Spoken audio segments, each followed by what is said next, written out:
우리가 신앙의 순결을 이야기합니다. 그것을 거룩이라고 표현을 해도 좋을 듯합니다. 우리의 거룩을 위하여서 신앙의 순결을 위해서 가족과 단절하라. 여러분 어떻게 생각합니까? 오늘 말씀은 이스라엘 역사상 가장 단호한 결단의 순간이 아닌가 그런 생각이 좀 듭니다. 9절에 보면 백성들은 큰 비가 내리는 날 예루살렘 성전 앞 광장에 모였다. 그리고 떨고 있다. 기록을 하고 있습니다.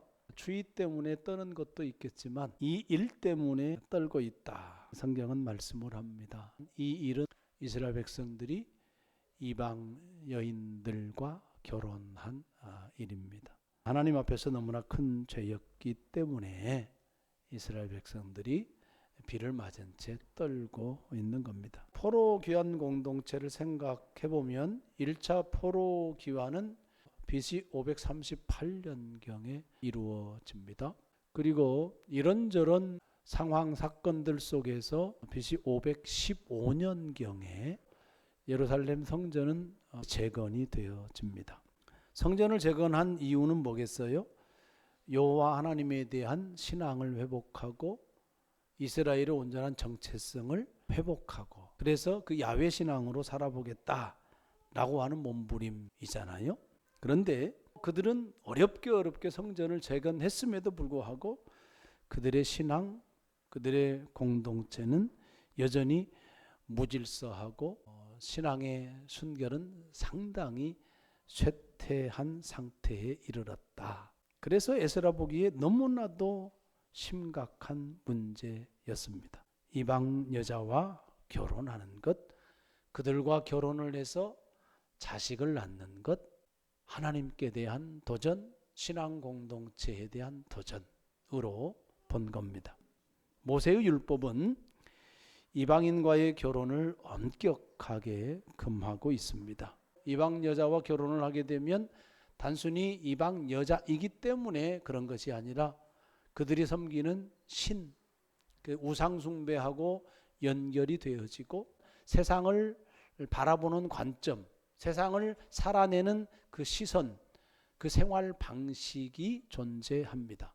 그래서 여호와 하나님을 신으로 섬기고 그 신의 다스림을 받는 이스라엘 백성들의 가치관과 여호와 외에 다른 신을 섬기는 그들의 가치관과는 많이 차이가 발생이 되어진다라는 겁니다. 가치관의 차이는 야훼 신앙, 여호와 신앙을 무너뜨리는 결과를 초래할 수밖에 없습니다. 이스라엘 백성들은 언약 백성이잖아요. 그 언약 백성으로서의 사명을 감당할 수가 없게 되는 겁니다. 엄청난 위기인 거죠.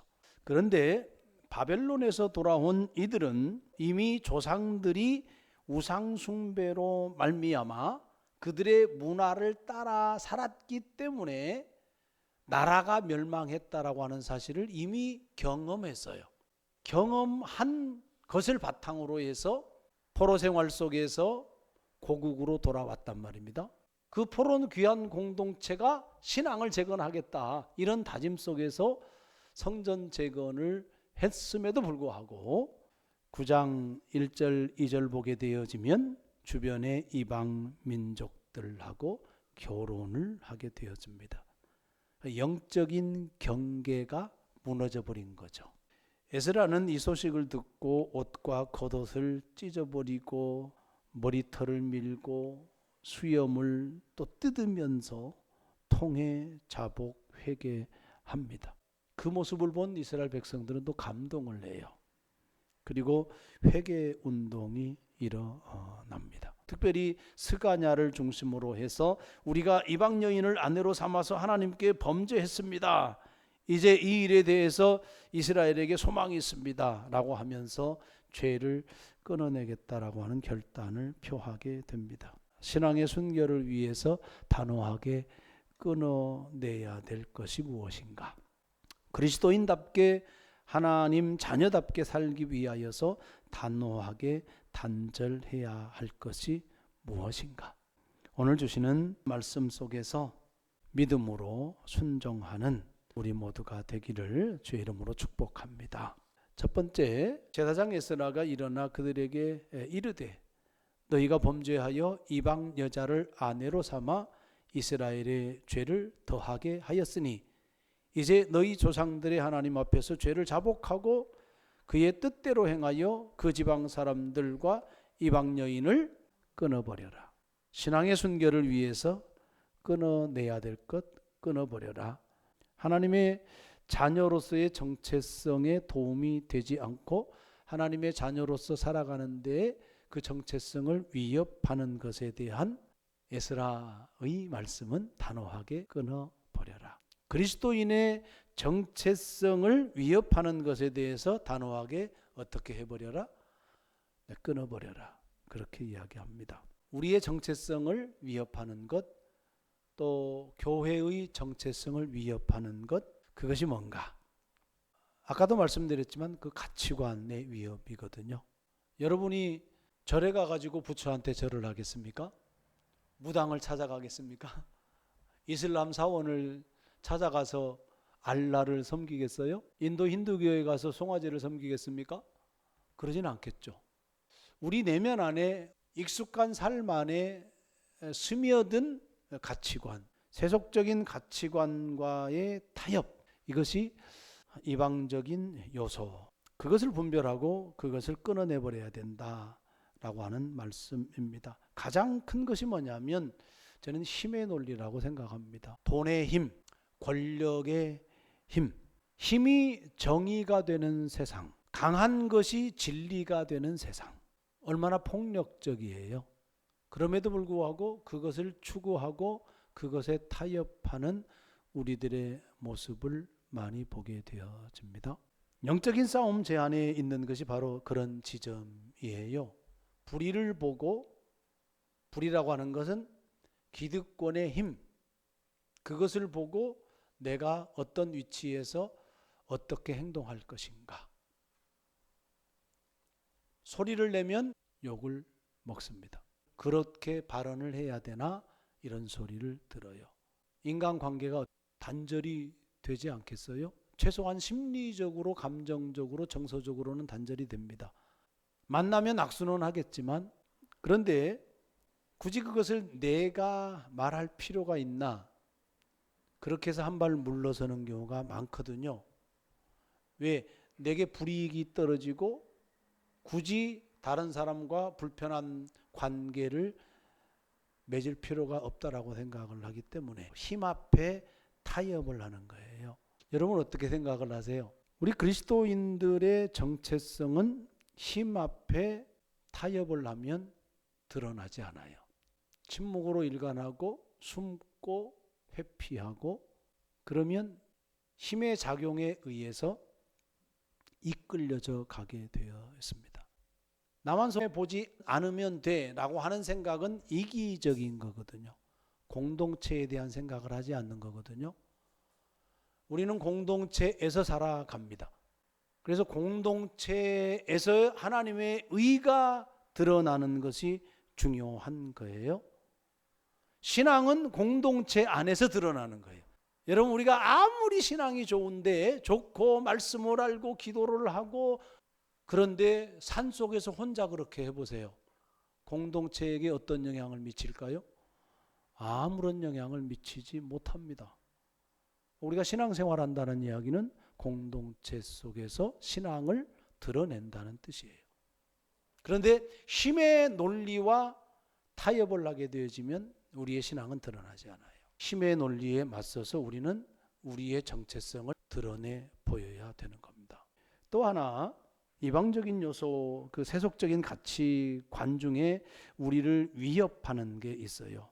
그것이 뭐냐면 자기만족, 욕망이에요. 다른 말로 하면 쾌락이에요. 또 다른 말로 하면 탐욕이라고 해도 될 것 같습니다. 성령의 열매 중에 맨 마지막의 열매가 뭡니까? 절제입니다. 내 욕망을 다스리는 거란 말입니다. 그 절제 훈련 중에 금식 훈련이 있어요. 단식 훈련이 있어요. 예수님께서 광야에 나아가셔서 40일 동안 단식하세요. 단식 이후에 유혹을 받는 거 보세요. 먹는 것, 영광 취하는 것, 자랑하는 것. 우리 인간의 기본적인 욕망하고 관계되어지는 미혹들을 예수님이 받게 되었습니다. 예수님이 단식 훈련을 할 때에 그 단식이라고 하는 것이 그 시험을 이길 수 있는 뭐가 됐을 수 있어요? 밑거름, 자양분. 사단이 예수님을 시험하는 것은 예수님을 무너뜨리기 위함인데 예수님의 인간적인 욕망을 자극하여서 예수님을 무너뜨리려고 하고 있단 말이에요. 그런데 이미 그 이전에 예수님은 훈련이 되어 있어요. 절제 훈련인 거죠. 여러분, 우리의 만족을 위해서, 나의 쾌락을 위하여서 우리는 끊임없이 그 욕망을 추구해요. 이것이 인간의 본성이에요. 중요한 것은 절제입니다. 그래서 여러분, 탐욕을 어떻게 다스릴 것인가, 이 이방적인 세속적인 가치관, 이것을 어떻게 끊어낼 것인가, 이것이 우리의 과제가 되어집니다. 아담과 하와의 근본적인 죄는 그 안에 뭐가 있어요? 탐욕이라고 하는 게 존재합니다. 그것을 생각을 해보면 이 탐욕이 얼마나 무서운가를 우리가 알아야 돼요. 또 하나 있습니다. 영적 게으름이라고 생각을 합니다. 뒷부분에 나오겠지만 우리의 신앙을 유지하고 우리가 좀 더 거룩하게 살기 위해 노력을 하고 하는 그러한 영적 생활이 있단 말입니다.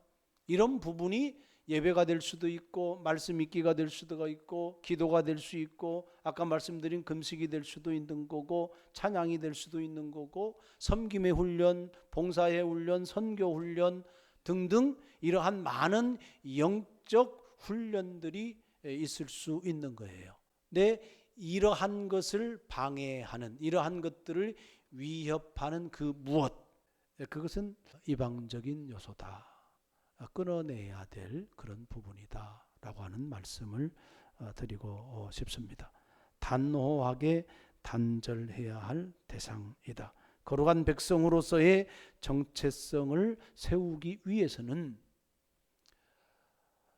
세속적인 가치관을 분별해내고 끊어버려야 한다. 자, 두 번째, 에스라가 끊어버려라고 단호하게 단절할 것을 말을 해요. 백성들이 어떻게 반응을 합니까? 모든 회중이 큰 소리로 대답하여 이르되 당신의 말씀대로 우리가 마땅히 행할 것입니다. 물론 반대하는 사람도 있었어요. 아사헬의 아들 요나단과 디과의 아들 야스야가 일어나 그 일을 반대하고 무슬람과 레위 사람 삽부대가 그들을 돕더라. 신앙의 정체성을 지키는 데에 마땅히 그렇게 하겠습니다 라고 하는 사람이 대부분이었지만 그러나 소수의 사람이 반대하는 사람이 있었어요. 교회 공동체라고 하는 게 그런 것 같아요.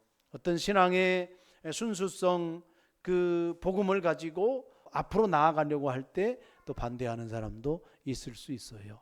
사람이 모인 곳에 찬성이 있고 반대가 있고 또 동의가 있고 부동의가 있고 그런 겁니다. 그게 공동체예요. 중요한 것은 뭐냐면 11절에 보면 이제 너희 조상들의 하나님 앞에서 죄를 자복하고 그의 뜻대로 행하여, 하나님의 뜻이십니다.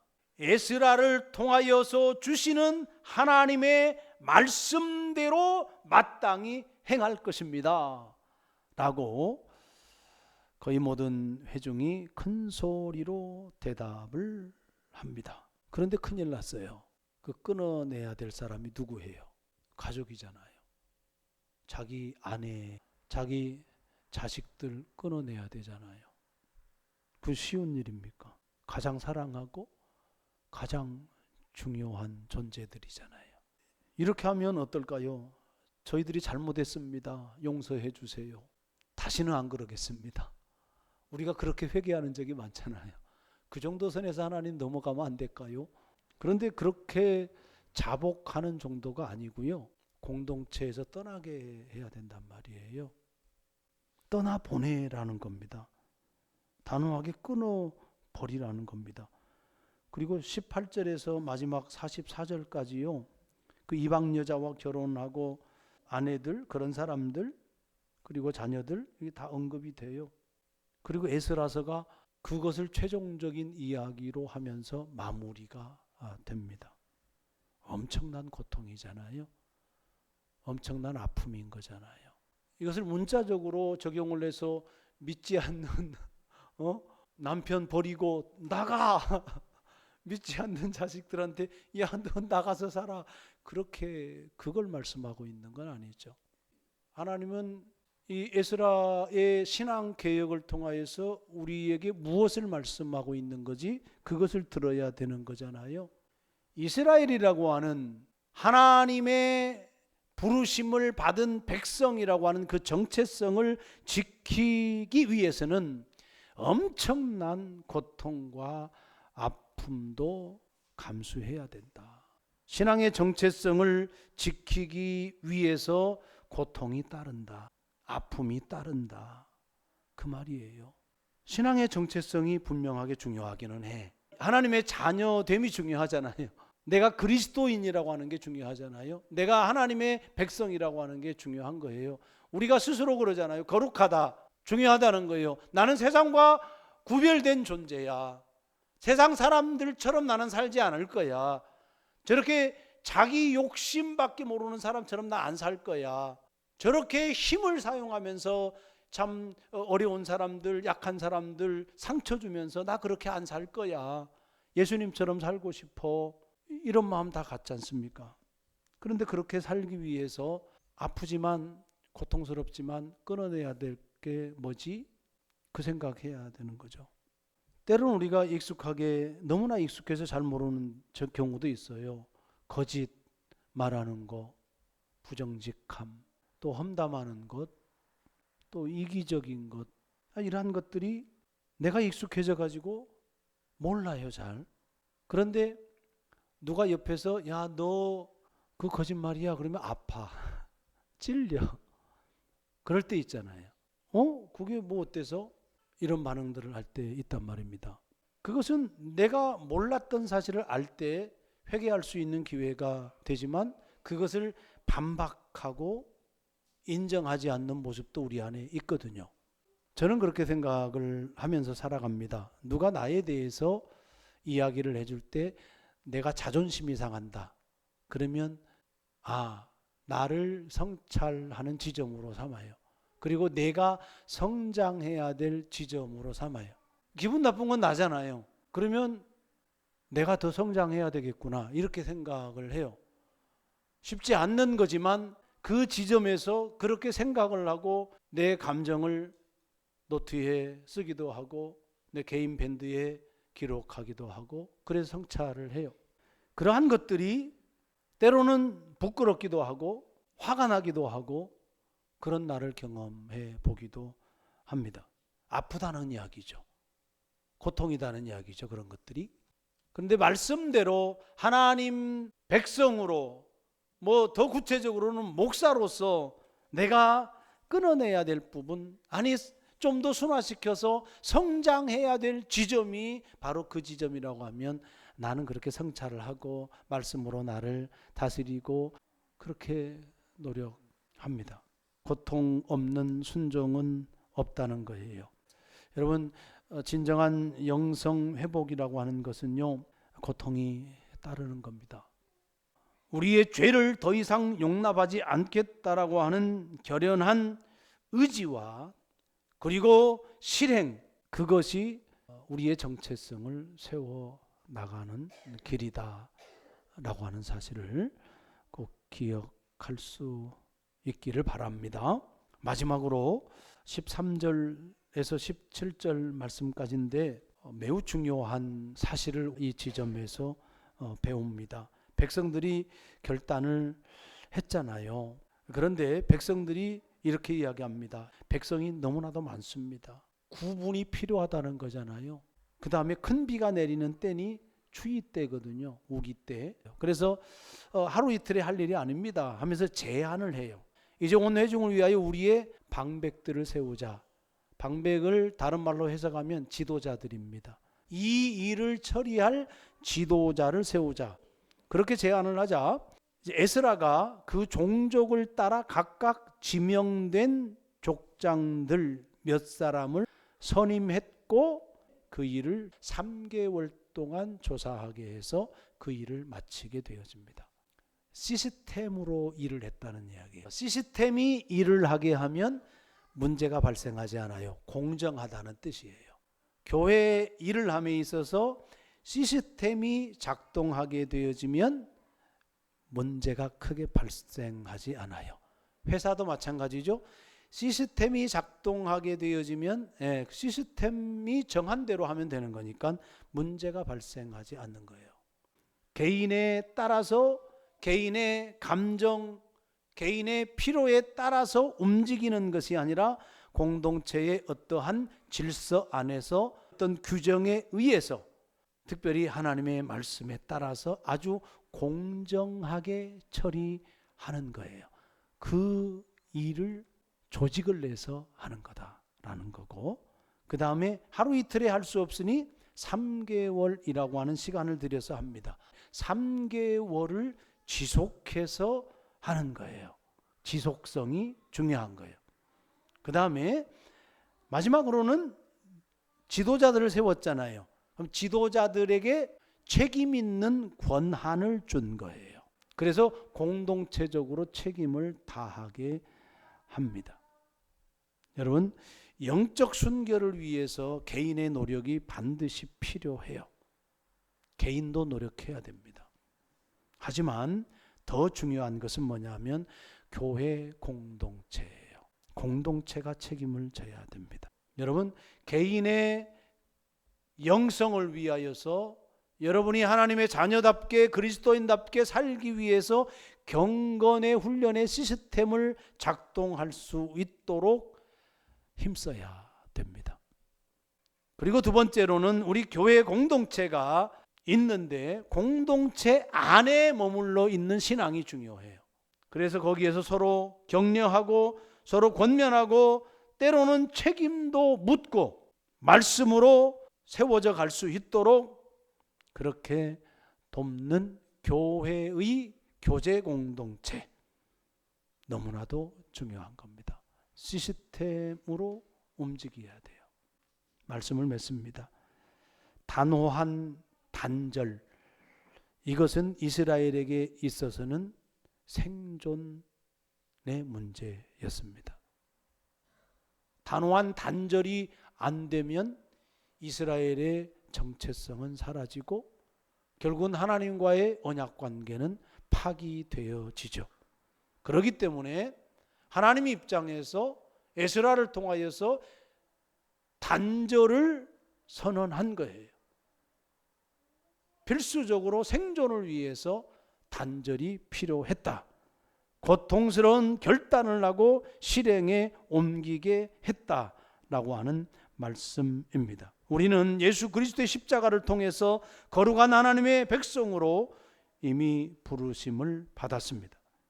이제 우리가 해야 할 일은 뭐냐면 예수 그리스도가 맺어주신 그 새 언약의 순결함, 그 거룩함을 지키기 위해서 우리 삶의 모든 영역에서 하나님이 원하지 않으시는 그러한 것들과 타협하지 않고 죄악의 요소를 단호하게 단절해야 한다 하는 말씀입니다. 한 주간도 성령의 도우심을 의지하면서 영적인 경계선을 굳건히 세우고 예수 그리스도 안에서 참된 자유를 누리되 순결한 삶을 살아가는 그러한 우리는 모두가 되기를 주의 이름으로 간절히 축복합니다.